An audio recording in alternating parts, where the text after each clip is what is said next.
Hello everybody, and welcome to a favourite game of mine.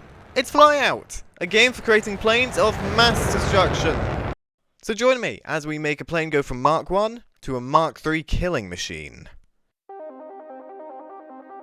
This is the Ram. Titled that because at first it was designed to be a ramjet, a form of propulsion to fly planes solely beyond the sound barrier.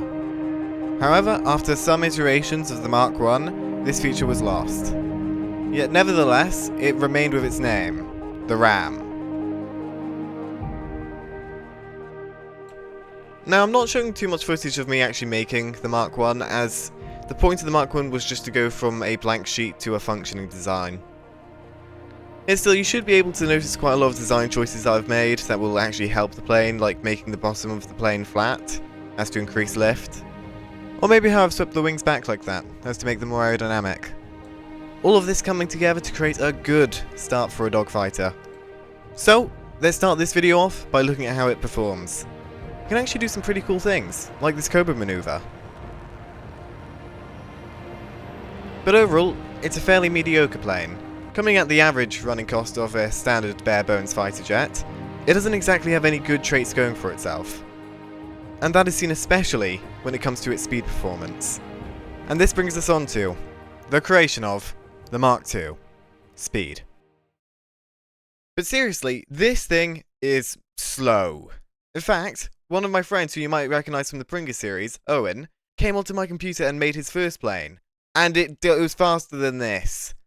It breaks the sound barrier, goddamn. Mine can't break the sound barrier. It's a fighter jet. And though this may not be the prettiest plane, it is tremendously good for a first plane. As for reference, this is mine. So I think this brings us on to what we need to do for the Mark II. First, we actually need to ask, why is it so slow? And I definitely have a good feeling why. Because if you look at the plane from this angle, you can see quite a few surfaces. Not being one, not two, but three. Which isn't great for drag. And we're also missing out on some vital features, like an air brake. Because, really, this thing can hardly even land. So I think that we can end up making this a really fast plane. So, after making these changes, adding a quick paint job, and a couple other features like a rocket pod and some missiles, just for the fun of it, we have the Mark II. Or do we? See, let's check out this performance. Oh, this feels like significantly faster than the last model. And I think that was a takeoff. Yeah, nope, not yet. Oh, but its takeoff speed is actually quite a bit higher than the last one. Oh, look at this! It can do such smoother turns than the Mark 1. Mark 1 always sort of fought me a bit. Right, let's find someone to kill. It is a dogfighter after all. Weapons, IR missiles. I should say that means infrared. Where are ya? Right, 9 kilometers away. We'll get him. Maybe in first person mode. Oh, it's cool! I'm actually so happy with this plane. Or should I be? Okay, we're in range. Missile 1, Missile 2. Why not? Oh. Target neutralized. Oh, both impacted! Very nice. Oh, the turn on this is so much better than the Mark 1. Or is it? Oh, and to see the rocket pod, let's test it out. Are they going to hit? Oh! That is going to be lethal later when I use that against something. Okay, that's the gears. Now the air brake. This is a new feature. Oh! That was very smooth. I know I had a bit of a jump there. But that is an easy plane to land. I know I've said it before, but I'll say it again. This is a drastic improvement from the Mark 1. But it's not. Let's take a comparative look here. We are still not achieving the 650 knots per hour that we need to break the sound barrier. The Mark II is not done. Well, I think that the problem with this version is that I've left too much drag. See, we've got this, this, and this. It's too much. So we can start off by moving this fuel tank into the wings, actually. The only problem with this is it will affect the center of mass as we drain fuel. However, it will reduce our drag significantly. And now the next thing that we'll work on before reshaping the wings, as last test proved that we needed a bit more lift to get off the runway sooner, is fixing the issue with these landing gears, where they're not actually retracting into the plane. This does mean that we will have to extend the fuselage out a bit as to accommodate for more internal space. And here we are, the new and improved Mk2. And now this is looking amazing, and much more aerodynamic than last time. So let's see if it flies as well as it looks.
Now that is the Mk2. Still maintaining the 2 hours of fuel time that the Mk1 had, this version is an improvement in nearly every way. And I'm proud to say, it can even break the sound barrier at sea level, which is exactly what I was aiming for this to do. So, let's do as we do with every version, and find what we can improve. Now at this point it's actually turning out to be quite a nice dogfighter. However, I haven't really paid too much attention to its maneuverability yet, and that is a key factor for dogfighters. Now, a 19-second turn time isn't bad by any means, but if we want a dogfighter that can truly win every 2 circle, then we're going to need to improve this. Because currently, in a 2 circle, it wouldn't even be able to defeat a biplane.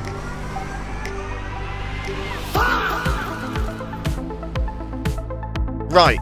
So now, let's get to making this dogfighter as maneuverable as possible. Looking at this, starting off we can do a few things here and there, but I want to start off with the big change.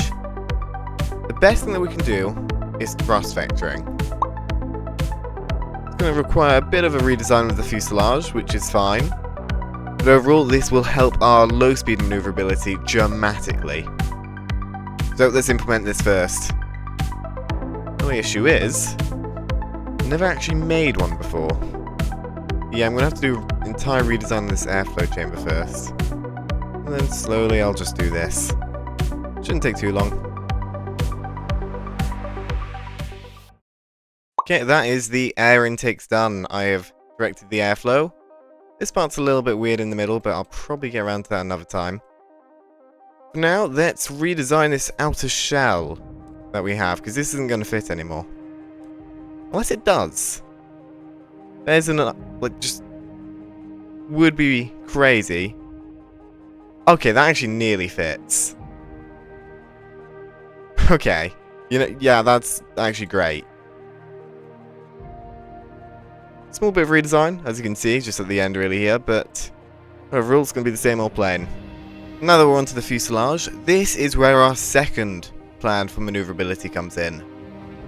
You see, if I make the top of this fuselage more rounded, it'll push airflow to the sides, allowing me to do more aggressive maneuvers. I'll show you more on this later because there is another strategy that I'm going to implement, which sort of adds to this effect. Another thing that I'm trying to do is to keep the plane as small as possible. In fact, in every iteration I've actually been able to get the plane a small bit smaller, because making the plane smaller will improve maneuverability. I know I'm not done here yet, but we can actually go compare this to the Ram Mk1 and see how much bigger that is. Yeah. And then the Ram Mark II was this big, which is significantly smaller than the Mark 1. And then this is where the Mark 3 is at. Of course, it's not actually done yet. I may need to make some adjustments, make it a bit longer, but I think I have things alright. Now don't worry, as I am redesigning the fuselage and moving the landing gears around, I am still trying to keep all the features added in the Mark II, ensuring the fact that the Mark III can only be an improvement. Now, you remember what I was saying earlier about trying to make this top part more smooth, as to allow wind to flow off the top of the fuselage as we do upwards maneuvers?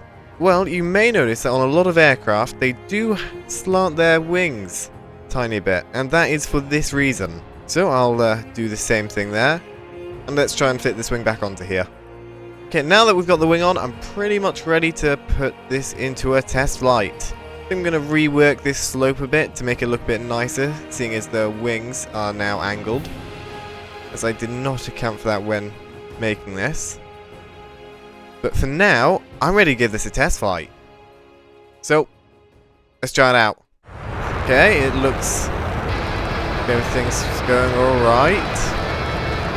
It's a little bit strong. I'll turn off the afterburner just for now. Oh! God, okay, it takes off quick. Oh my god. That is really slow takeoff speed. Okay, wow, this thing is shocking me. It is... okay, that's a great roll. Much better than last time. That's a great pitch. Oh my god, I'm loving this. I think the first iteration of the Mark III might have just done it. This is maneuverable as hell. I need to test that launch again. Of course I'm going to do more. The Mark III is not just done here. I have a couple other ideas. But that is surprisingly good. I am actually chuffed with that. Okay. Let's try this launch again, and I'm going to try it with the afterburners. So, let's time how quick it is.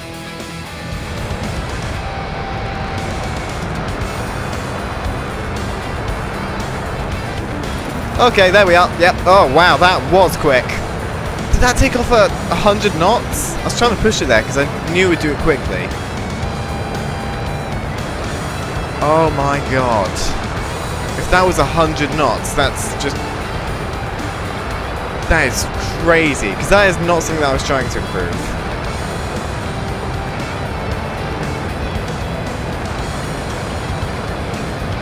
Also, the gears are perfectly hidden. No! The sound barrier already? Oh, wow, okay. Now, this landing here will bring me on to the next thing that I want to change about maneuverability. Alright, I think you may be able to guess what it is. But let's see how well it lands first, and then I'll explain! Oh god! Oh my... that was me! I messed up that landing here! Oh, but it's handling it so well. Oh god, this is... oh yeah, its takeoff speed is 100 knots. This is just...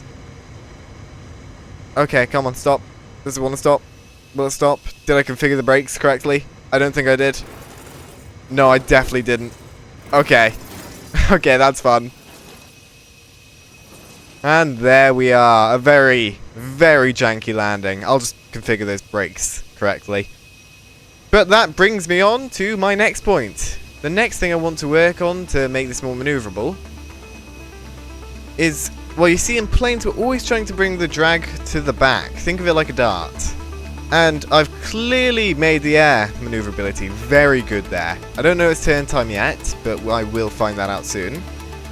But see, when coming onto the ground, we can make it a lot more stable by moving this air brake back. See, having it so far forward here, it is making the drag in front of the center of mass, which just reduces stability by a lot. So, let's redesign this air brake. I'm going to have fun with this. Never really gone much into air brake designing before. Okay. Let's work out this air brake. What am I thinking? There's lots of different air brake designs you can do, because simply is just pretty much putting up a wall. Maybe I just do 2 small air brakes on either side of the engines here. I'd get a copy. Yeah, like one here and one here. to have it symmetrical. Or maybe I have something going off of this. Both good options. Let's see what internal space I have here, because I do have a fair bit. Quite a fair bit more than the Mark II, because I've got all this, and then I also have this space in the middle. Alright. Is there anything any little systems I could fit in here? Yeah, I think what I was planning there before, my best thought, best thought, is just to have little air brakes come out of either side. So let's take this off and work this out. Maybe I'll boot this, I don't know. Right, and now that we have that air brake in, there is one final decision that I want to make for maneuverability. See, I may have brought this up before, but specifically I have made these canards so that the pilot just can't see them, which is great, but I want to see if I can optimize it more, because the bigger these flaps, the more maneuverability. So is there any way I can continue to have the pilot not able to see them? I don't want to block any vision, as of course this will be my best ever dogfighter. That's what I'm trying to make. So is there any way I can make this any larger? I can definitely make it longer. Let's start off with that. This is just by resizing. Yep, there we are. That's quite easy. The main thing is from making it go out more this way. Can I do that? Or is it going to hate me for that? Oh, I should have made a save first. Oh, well. Yeah, Jimmy's not happy with this decision. This is Jimmy, by the way. I may have forgotten to say, but yeah, the community are very strong about his name being Jimmy. So, he's Jimmy. No, that's not the best change. They are a lot bigger, which is nice, but that's not going to work. First of all, we'll move them more forward, but problem with that is that will adjust our center of lift more forward as well. How are we looking on that? Ooh, yeah. It can't go any more forward. That actually might just be perfect. And Jimmy's view, you know, if it's mildly obstructed, that's fine. Just as long as it's not too much. Maybe I'm a bit picky, really. I think that's alright. It's not really anything noticeable, just having it in those corners of your vision. Let's try it out.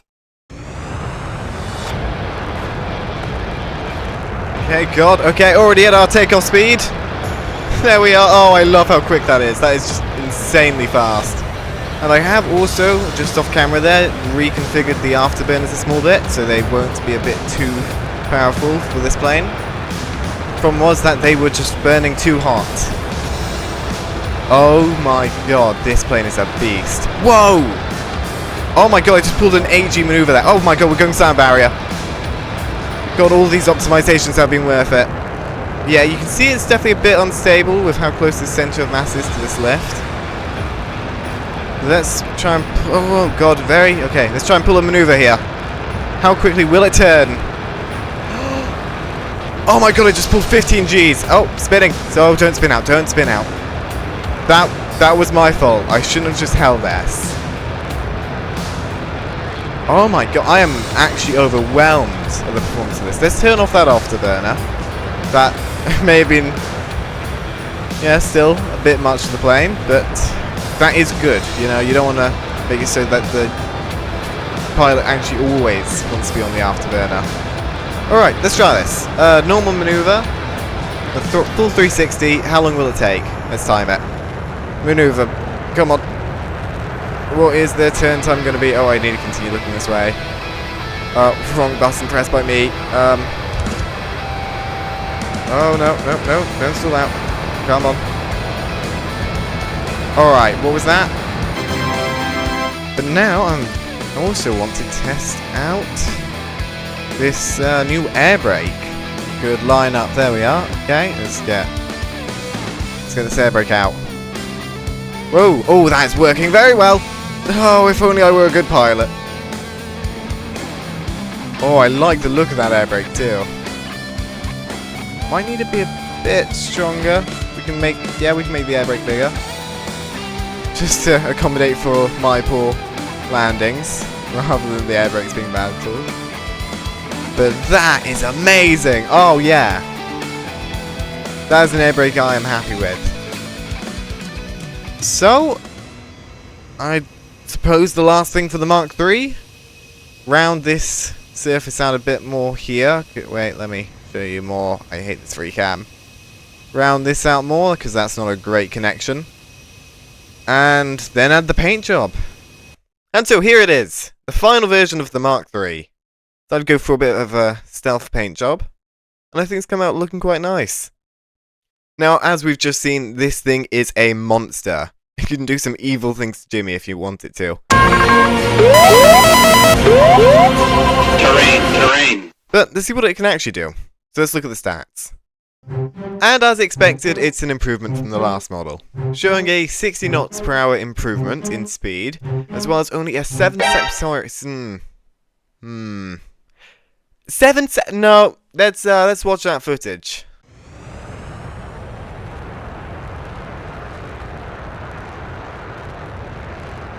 Well, it's right. Now, there are planes that can take off in under 7 seconds, but my plane shouldn't be one of them. Not yet, at least. Let's try and look at the stats more in depth here. Ah, and that answers it. The plane can only fly with 10 minutes of fuel. So, we're clearly coming onto some realism problems here, as can happen in simulators, and that decides it, the Mk4, realism.